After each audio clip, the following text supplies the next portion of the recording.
तर मी गावाकडच्या शेतातून छान अशी भेंडी आणलेली आहे, ताजी फ्रेश आणि कवळी भेंडी आहे. ही कवळी भेंडी आहे बघा. तर ही भरून बनवतीये. कशी बनवतात भरून ते मी तुम्हाला दाखवतीये. याची दोन्ही साईडने कट करून घ्यायची, मधून एक चीर मारायची. बघा ही कवळी भेंडी आहे. ही भेंडी आपल्याला भरून बनवायची आहे.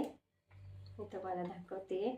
हे बघा 2 चमचे शेंगदाणा कूट, बेडगी मिरची पावडर अर्धा चमचा, जीरा पावडर अर्धा चमचा, धना पावडर अर्धा चमचा, चवीपुरतं मीठ, लाल तिखट अर्धा चमचा घेतलाय आणि हळद घालून घेतलेली आहे मी उभी.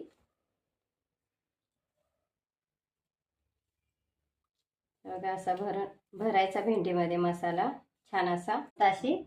तर तुम्हाला दाखवतीये. मी गॅसवर कढई ठेवतीये. गॅसवर कढई ठेवलेली आहे. बघा सगळी भेंडी आपल्याला तेलामध्ये परतून छान अशी तेलातून परतून घेतली की 5 मिनिट मी ही भेंडी तुम्ही चपाती सोबत किंवा भाकरी सोबत खाऊ शकता. खूप मस्त अप्रतिम अशी भेंडी वगैरे खाऊ शकता. मी टाकते त्याच्यावर